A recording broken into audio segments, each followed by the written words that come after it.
Бүгін үкімет отырысында кәсіпкерлік қызметті таза парақтан реттеуді іске асыру барысы қаралды. Мемлекет басшысы халыққа жолдауында кәсіпкерлікті жүйелі түрде қолдаудың маңыздылығын атап көрсетті. Кәсіпкерлік қызметті реттеудің 44 саласына жан-жақты талдау жасалды. Нәтижесінде жаңа реттеуші саясаттың шарттарына сәйкес келмейтін 10 мыңнан астам талап анықталған. Осы жұмыстардың қорытындысы бойынша міндетті талаптар тізілімі жасалды.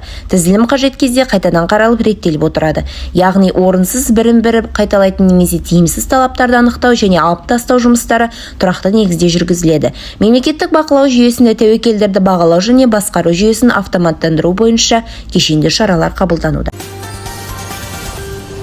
Абай облысын дамытудың кешенді жоспарын іске асыру облыс экономикасының өсу қарқынын жеделдетеді. Бұл туралы облыс әкімі өзінің бұқаралық ақпарат құралдары өкілдерімен кездесуі барысында баяндады.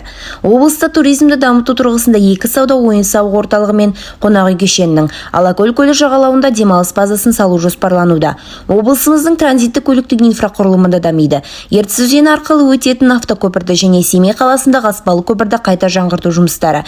Мемлекет басшысының тапсырмасы бойынша Семей қаласының ең маңызды мәселелерінің бірі жылумен жабдықтау шешілетін болады. Білім беру саласында авариялық тозығы жеткен мектептерді жою үшін 510 орындық 6 шағын мектеп салу жоспарлануда. Жалпы өңірде 14 мыңнан астам жаңа жұмыс орны ашылатын болады. Семей қаласының әкімі Нұрбол Нұрсағатовтың қатысуымен қоғамдық кеңістікті қайда салуға болатындығы бойынша тексеру жұмыстары жүргізілді. Қала ішіндегі қоғамдық кеңістік заман талабына сай архитектуралық дизайнмен жасалады деп күтілуде. Қазіргі таңда жобаның сметалық құжаттамасы мен дизайны әзірленуде.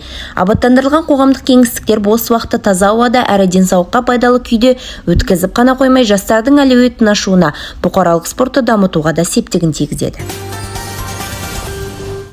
Абай облысы бойынша тұтынушылардың құқықтарын қорғау департаменті құрылғаннан бері 77 өтініш келіп түскен. Оның ішінде жазбаша түрде 12 өтініш, телефон арқылы 45, басшының қабылдау арқылы 20 өтініш қабылданған. Тұтынушыларға қайтаруға жататын қаражаттың жалпы сомасы 1.846.000 теңгені құраса, осы уақытқа дейін оның 727.500 теңгесі тұтынушыларға қайтарылған. Негізгі функциялар тұтынушылардың құқығын қорғау саласында мемлекеттік саясатты жүзеге асыру.